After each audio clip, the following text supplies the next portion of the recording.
Howdy folks, this is Big Sam. Today, we're going to be reviewing the Mosin Nagant KPYK chassis system from Ukraine. Now, I'm pretty excited about this video because we get to do two things. One, we get to finally do a review of this. I've been wanting to do a review of this chassis for a while, but sneaking in with this review is the story of this rifle, 21450.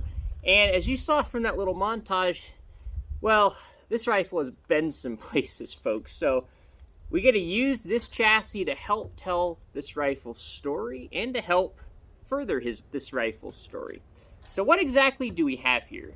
We have the chassis system, but what do you actually get with the chassis system? Well, if you go and just get the chassis by itself, it's not going to come with a stock. So this part in back, forget about it. Doesn't come with that. Doesn't come with a grip. Doesn't come with a bipod or the grip here. Doesn't come with a magazine. It doesn't come with a rail. Basically, you get this part down here, which is the actual CNC chassis, and then you get the handguard, which attaches to it via, you see this little screw right here. There's one on the other side, and then there's two more screws down here at the bottom that clamp it all down together. So you don't get a lot, and it does cost quite a lot of money. This chassis in flat dark earth costs right around $450 US. And considering you don't really get any accessories with it other than a few pick rails that it comes with, that's a lot of money, folks. That's quite a lot of, that's a large pill to swallow, as we might say.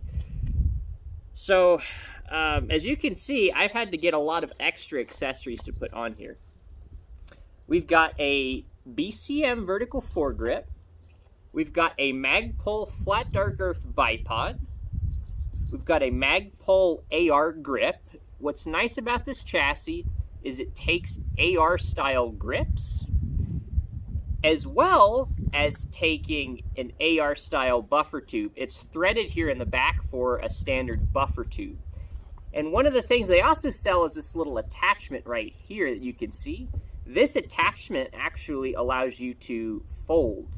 So this threads into the back like a buffer tube would, and then it has basically a male to female adapter where in the back you can thread in your buffer tube, and then you press this button right here with the very nice KPYK logo on it. You press that guy in, and it's going to allow you to fold your rifle like that, making it much more compact. And this, in my opinion, is one of the big pros of this system over really any other Mosin stock chassis, whatever you want to call it, out there. And I think there's kind of a missing market segment here, and maybe we'll talk about this in another video, but there's not a lot of other Mosin stocks that you can fold. Archangel stocks are cool, but they don't fold. And so what that leaves you with is a really long rifle with a really long barrel still. Now, even though this rifle, someone chopped down the barrel on this one, if I have the stock not folded like this is still a pretty long rifle. This is longer than you'd really want for transportation still, which is why, in my opinion, having a folding adapter like this is an absolute must. And this KPYK also makes, it's very, very hefty, CNC'd, very heavy duty, very, very high quality stuff. This was about around $100 US, something like that as well. So this is, as you can see, this whole setup was not cheap. Now, going here at the back, we've got a Cerakoted buffer tube to kind of match the finish on this rifle. And then we've got a Luth-AR MBA-3 stock system right here. Now this one's good because it's compact. One of the problems you can run into with this chassis system that I found is if you're not careful, especially if you put a folding adapter on here, it's really easy to get a nice precision stock, but if you do that, it's really easy to get your length of pull too long. Even if it's collapsed all the way, like this stock right here, the length of pull is adjustable.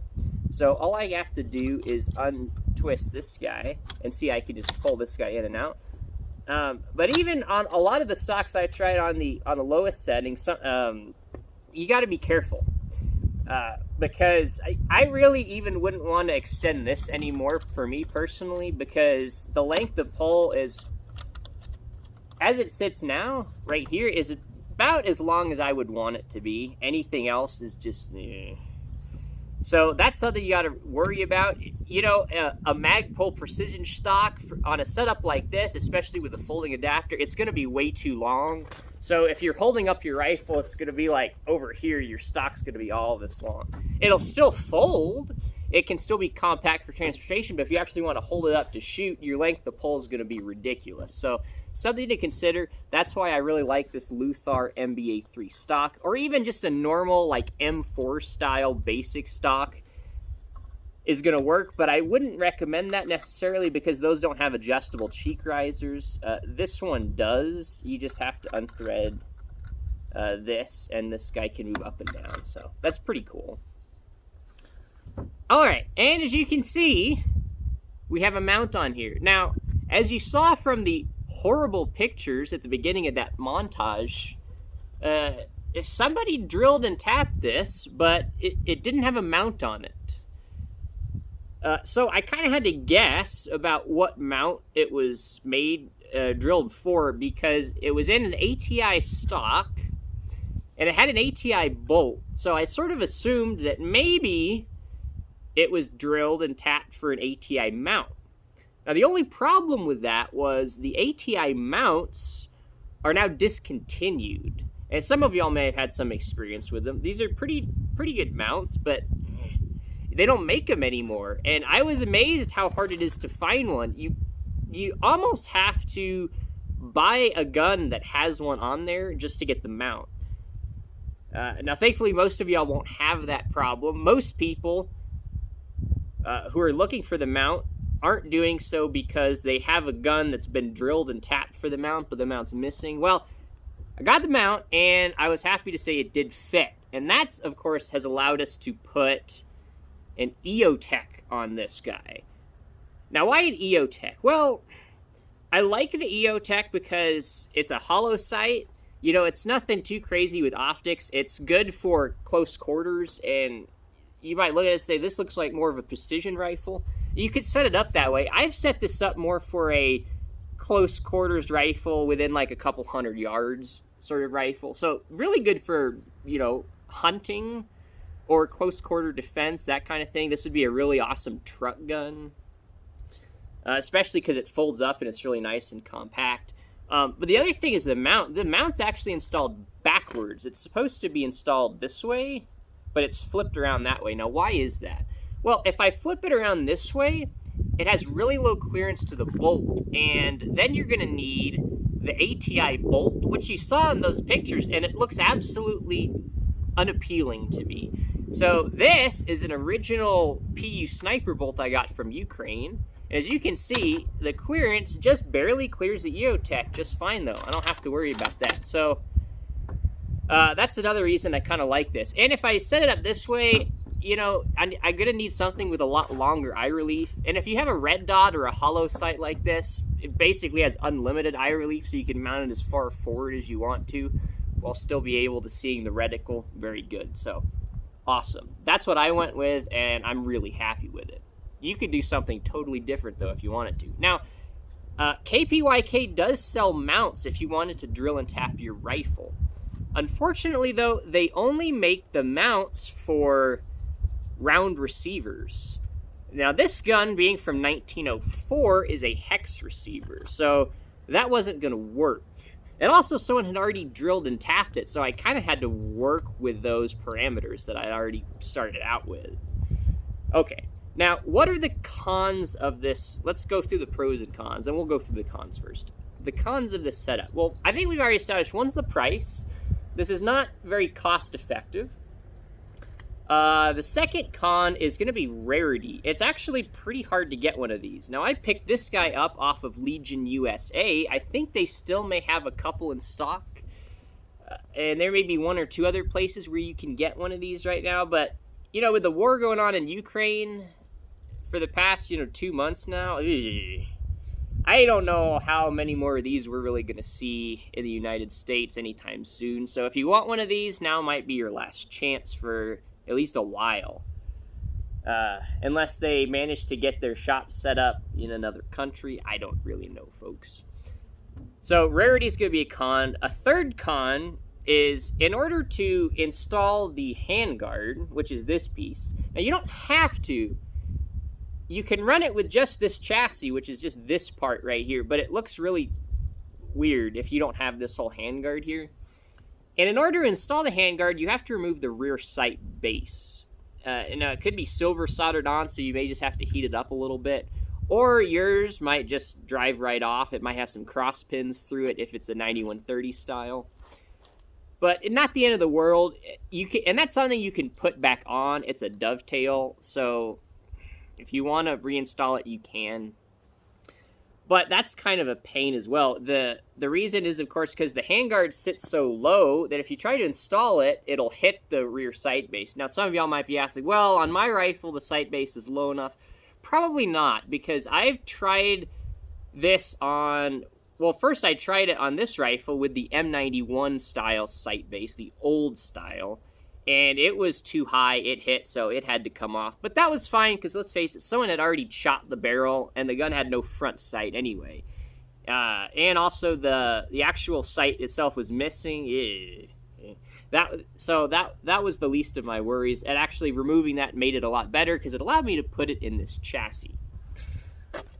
So that's something else you're going to have to deal with. Okay, so we've got price, rarity, you have to remove the sight base. Those are all going to be some cons. If I think of any more, I'll let you know. But let's go through some of the pros now, because there are some nice pros to this. Well, one is the quality. This is an extremely high-quality piece of kit here. The build quality on this is really impeccable.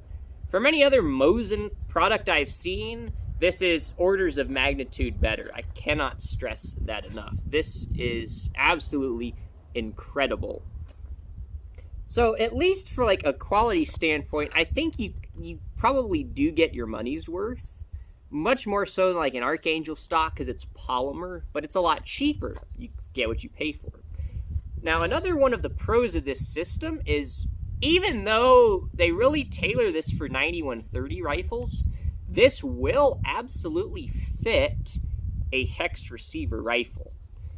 And now, in particular, this one is not even a 9130 rifle. This is an old M91 hex receiver rifle. You know, I don't think they really intended for somebody to put a 118-year-old Mosin in this chassis, but it fits, and it fits all right. I had a couple of issues, but a lot of that comes down to the magazine. And aha! The magazine is another con. And it's sort of a pro at the same time. What do I mean by that? Well, we have our little button here, kind of like an AK-style paddle release, where I just pull it, and then I can pull the magazine out. Now, you'll notice this chassis is set up to take Archangel mags. Now, that's good, because it's not a proprietary system. A lot of people here in the US already have magazines like this laying around. So that's a huge pro. The con is, in order to get an Archangel magazine to work with this chassis, you actually have to modify it. The issue is this little cutout right here for the interrupter. For some reason in this chassis, the gun sits a little bit further back in relation to the magazine. So if the gun's here on a Archangel stock, in this stock it would be like here. It sits further back, if that makes sense. Well, what's going to happen when that happens is the interrupter is going to be further back, and it actually hits the back of the magazine right here. So you actually have to just file back a little bit here, preferably Dremel, because that's a lot quicker and easier.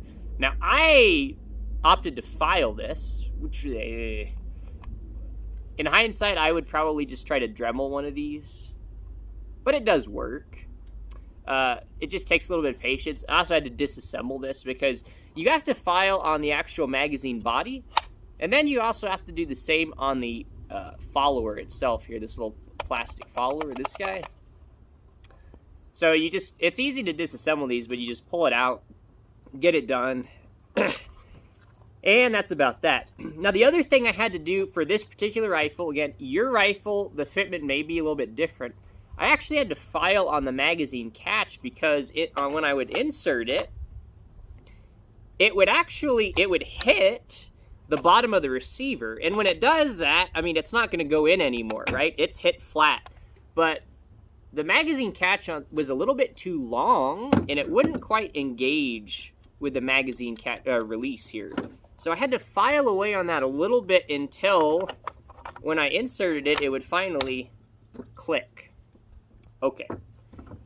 So, you know, I think all in all, it's more of a positive than a negative that we take Archangel mags. And again, you can also get the 10-round mags, which is nice if you like that sort of thing. But it's just something to be aware of that you are going to have to make a little bit of minor modifications. It's not going to work right out of the box.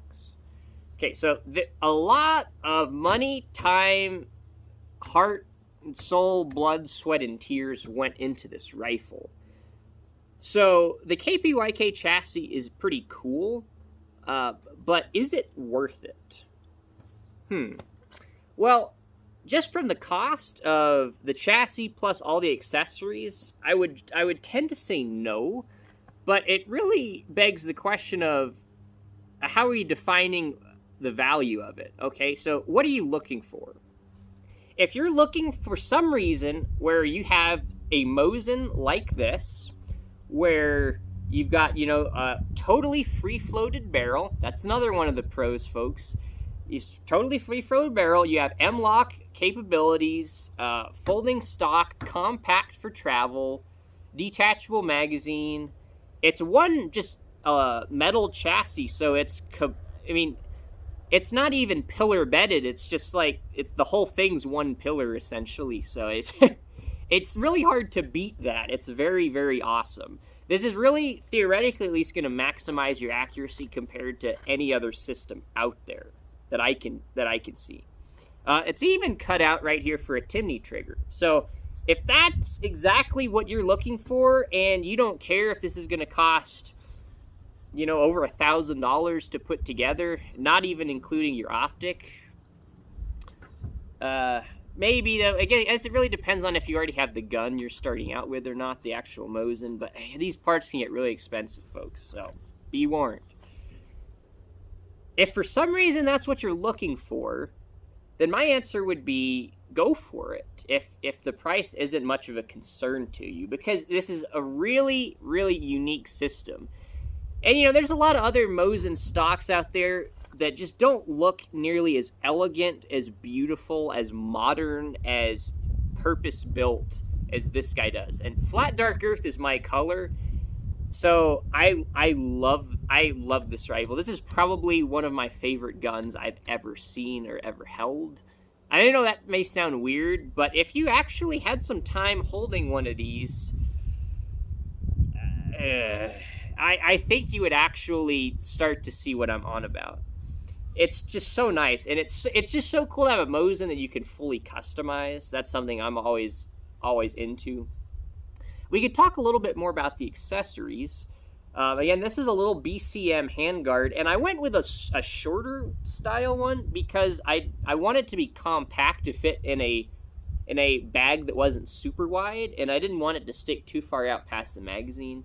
And it works really well. Really nice textured grip. This was only like $25 US. Very, very good. Very cost effective. Now, I like this Magpul AR grip here because a lot of the AR grips will have that hump on the back that matches that indent on the receiver. This one doesn't, but it was actually really hard to find this particular one. The only place I could find this one was Optics Planet, which is also where I got this Luth-AR MBA-3 stock. I'm a big fan of this stock. Even if you got an AR rifle, I think you should check out this stock. This is cool. And they do a lot of other ones for different lengths of pull, different colors, all sorts of stuff. I really do want to talk about this bipod, though, because this is something that I didn't have much experience with, but I checked out a Mr. Guns and Gear video he did on this, and it seemed pretty cool, so I went for it. And I gotta say, I'm really thankful I did. if you've got any other Mosin that can take a pick rail, such as on the bottom, such as like an Archangel stock, they do that. Get one of these. Don't even look at other bipods. Just get one of these. These are awesome. So this guy's pretty cool because what he's going to allow you to do is just have these two simple buttons. You press them in like this, and I'm a weakling, so I got to use two fingers, but it's really easy to get these up like that, and see? So this gives you a tilt ability as well as a pan, but you can lock out the I think it's the pan, the twisting, so you can lock it out, which I have. So now it'll only twist like this way, which is really good if you're like doing bench shooting or something. You've got this big metal nut here on the bottom, which if you're on some sort of surface, like saying you're shooting out of a window, you can brace it up against that. I'm going to demonstrate that with my arm. You would like brace it up against that, and then that's going to give you a nice recoil pad there. Really nice. And if I want to deploy it, I don't even have to press any buttons. I just do that. Look at that. Very simple, very nice. And it's fully adjustable as well, so I just press in these buttons here, and I can adjust the length of the bipod. So overall, I'm really, really happy with it here. And it even matches the color of the gun, so I can't really ask for much more than that. In the light, it looks really, really nice. Now, on the optic, I think the optic is really going to be the indicator of is this going to be like under $1,000 build or well over $1,000 build, right? Because you can get, like a Vortex Crossfire 2 for $150. If you want to go with like a long eye relief, you could do a long eye relief on here. You could flip this around, use either a custom bolt or the ATI bolt. If you went with this rail, but again, there are other mounts available for you. So you could go, like an EOTech like this, you could go like $1,000 optic. It depends on how crazy you want to go. But that's kind of what's nice about this. You can buy the chassis, you can put a little red dot on here, and then once you save up more money, then you can go ahead and put on another scope. So the one pro of this, even though the cost is a lot, you can buy it in chunks, right? So you can just start out with buying the chassis for $450. And again, these come in 3 colors, flat dark earth, green, and black. I don't know of the availability of all those at the moment. You'll have to go check out Legion USA. Check out the link in the description, folks. I'll send you a link where you can go check them out. But, just that, you're not going to get any magazines or stocks or anything, but $450. And again, now is a good time if you think you're interested in this, because we're probably not going to see too many of these again, unfortunately. At least here in the U.S. Probably really anywhere. I mean, these already were really oddball, not super common. And I think after the war in Ukraine started, these are going to actually, I don't know, I'm not going to say collectible, but certainly very interesting. Because again, this is, in my opinion, the best option there is out there today for a modernized Mosin chassis system. So it is pretty cool. Now, some of y'all are probably still asking, but why? Why on earth would anyone want to do this to a Mosin? Well, first of all, remember, our rifle here today, 21-450, this guy, someone had already butchered him and left him for dead. And, well, this chassis was the best option to turn that gun, this gun, into a modern combat-ready weapon, truck gun, whatever you want to call it. But kind of a niche, right? There's not a lot of people are going to be in that kind of scenario. But this brings up another interesting question, which I think we are going to need to talk about at some point. And we'll talk a little bit about it here. But we're talking about the situation we're in today with, the uncertainty in the world, the economic issues, the cost and availability of ammunition. It may sound crazy at first, but this gun makes a little bit more sense than you might think. Why is that? Well, not that long ago, I bought about, I think about 1,000 rounds of 7.62 by 54R for about 66 cents a round, and that's including, it was a little bit less than that, but that's including tax and shipping. So 66 cents a round. Now, why is that number important? Well, if we wanted to look around at, like, say, precision-ish rifles, the cost of them's pretty astronomical for, like, ammunition. Like, 308, 308's a lot more expensive than that. Now, granted, a lot of people like to hand load, and that's fine, but if you don't have all the tools and you haven't spent all the money to get all the equipment, and, you know, primers are still maybe kind of an issue. I know those were back when the pandemic started. It's not for everybody. So Mosins are actually making more sense today, which is really strange. These guns just won't go away, folks, and a lot of it's to do with ammunition cost and availability. I mean, for the price that I got this ammunition for this gun for is about how much brass-cased 5.56 goes for. But, I mean, if you took an AR-15 out to the range, right, with a 30-round mag, chances are it's not going to take you very long to empty that 30-round magazine at something like 60 cents a round. Okay. And you're going to have a lot of fun, which is good, but you're probably not going to be that accurate or you'll get a lot better or more trained at shooting. But with something like this is really interesting because this is pretty much the cheapest full-powered rifle ammunition I can find out there right now.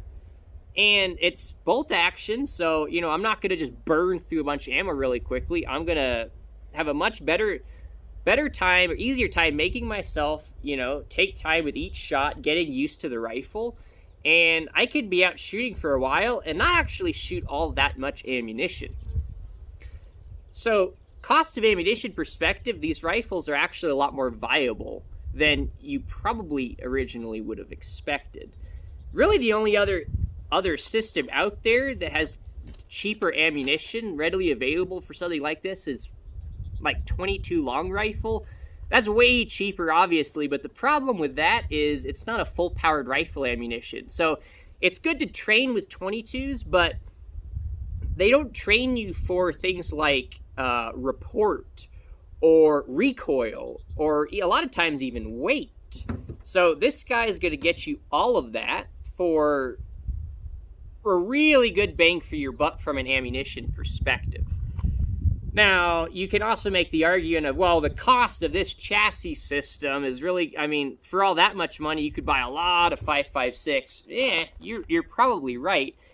But again, this chassis system isn't for everyone, and if you want to practice with a Mosin, and you want maybe a more precision setup, you know, there's Monte Carlo stocks and Archangel stocks out there too if you really want to go that route, and they're a lot cheaper than this. Or guess what? You can just take out your rifle as is and just practice with it. If you're ever in a bad scenario, a phrase I've heard is the best weapon is the one you have. And so that's true as long as you're well trained with it, right? So whatever you've got, make sure you're able to train with it. Make sure you've got at least a good ammunition supply, because you want to be able to have that go-to gun if something goes wrong. You know it like the back of your hand. You can operate it. You have the necessary supplies to operate it for an extended period of time. It's kind of what I have. That's kind of how I have this gun set up to be. And part of it's because I think this actually works, and part of it's because, again, this particular rifle we're talking about here today, 21-450, I wanted him to get a second chance at life. And folks, thanks to KPYK and Magpul and Luth-AR and BCM and EOTech, he's got it. So hopefully y'all have enjoyed taking a look at this KPYK chassis. I'm really looking forward to doing some more shooting with this here on the channel and taking a look at more of this gun. This is probably my favorite gun, again, that I've really ever seen. I just get giddy anytime I see this because it's just crazy and cool, and it's really unique, you know? There's not a lot of other guns like this. This is cool because this is something that I kind of built out of a vision, and, you know, it's not just something I went out and bought. There's a lot of work here. The gun was a little bit of a problem child. The mount was an issue. In fact, the threading here on the bottom of the receiver was actually jacked up.